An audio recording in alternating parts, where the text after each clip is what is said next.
চতুর শিয়ালের বুদ্ধি রক্ষা।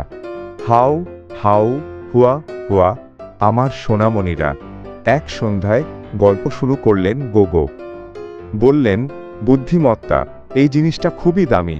কতবার যে বুদ্ধি দিয়ে ব্রাহ্মণবাড়িয়ার বিভিন্ন মানুষের রান্নার হাঁড়ি থেকে নিজেকে বাঁচিয়েছে তা তো বলেই শেষ করা যাবে না। গোগো, শিয়ালও তো খুব চালাক না?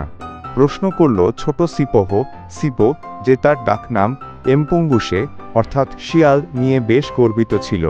এই নামটি গোগোই তাকে দিয়েছিলেন। সে যখন ছোট ছিল তখন এমন এক প্রকার চিৎকার করত যা শিয়ালের ডাকের মতো ছিল। তবে সিপোহ ভাবত গোগো তাকে এই নাম দিয়েছেন কারণ সে ছিল শিয়ালের মতোই ধূর্ত আর ফুর্তিবাজ। গোগো হেসে শিশুটির দিকে তাকিয়ে বললেন, হ্যাঁ, আমার ছেলেটা ঠিকই বলেছে। শিয়াল সত্যিই খুব চালাক প্রাণী। কখনো কখনো এত বেশি চালাক হয়ে যায় যে নিজের বিপদ ডেকে আনে। আমি তো মনে করতে পারি কিভাবে শিয়াল বুদ্ধি দিয়ে হাতি জাম্বুকে সাহায্য করেছিল, সিংহ মহাশয়কেও আবার ফাঁদে ফেলেছিল। উত্তেজনায় বলে উঠল সিপোহ, আরও একটা শিয়ালের গল্প বলো প্রিয় গোগো। হ্যাঁ গোগো, দয়া করে বলো। গোগোর অন্য নাতি নাতনিরাও সুর মিলিয়ে বলল, ঠিক আছে প্রিয় আমার শিশুরা, তবে মন দিয়ে শুনবে আর শিখবে। গোগো তাঁর গোলগাল দেহটা গাছের গুঁড়ির ওপর আরও আরাম করে বসিয়ে বললেন, এক দেশে ছিল এক কাহিনী একদিন অনেক আগের কথা। বানরের বেহালা মামলা। ক্ষুধা আর অভাব একদিন বানরকে বাধ্য করল নিজের দেশ ছেড়ে অন্যত্র গিয়ে অচেনা অজানা মানুষের মধ্যে খাদ্য ও কাজ খুঁজতে। তার দেশে তখন পেঁয়াজ, আলু, বিছা, পোকামাকড় সহ জঙ্গলের ফলমূল সবকিছুই ফুরিয়ে গেছে।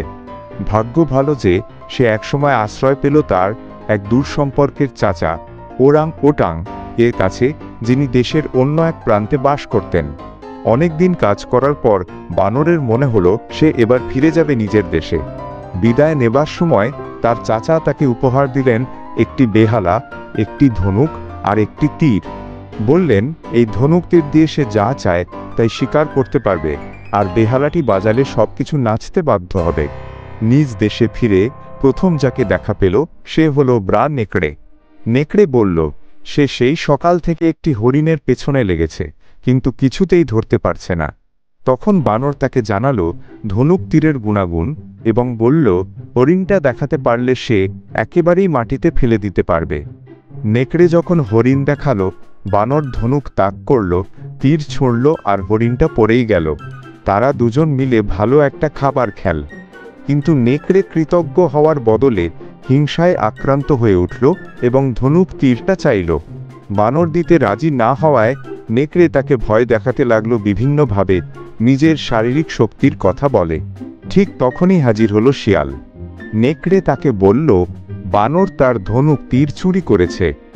শিয়াল দুই পক্ষের কথা শুনে বলল, সে একা বিচার করতে পারবে না, সিংহ, বাঘ আর অন্য প্রাণীদের নিয়ে বিচার সভায় মীমাংসা হওয়া উচিত। ততক্ষণে সে বলল, এই ধনুক তীরের ঝামেলা যাতে না হয় তাই এটা সে নিজের হেফাজতে রাখবে। কিন্তু সে সঙ্গে সঙ্গেই যা কিছু খাওয়া যায় সব মাটিতে নামিয়ে নিল আর এক দফা লুটপাট চালালো। অবশেষে বানর আর নেকড়ে রাজি হলো বিচার সভায় যেতে। সেখানে বানরের প্রমাণ দুর্বল ছিল আর শিয়ালও তার বিরুদ্ধে সাক্ষ্য দিল, কারণ সে চাচ্ছিল ধনুক তীরটা পরে সহজেই নেকড়ের কাছ থেকে নিজের করে নিতে পারবে। তাই বানরের বিরুদ্ধেই রায় হলো চুরি বড় অপরাধ, তাকে ফাঁসি দেওয়া হবে। তবে তখনও তার কাছে ছিল বেহালা।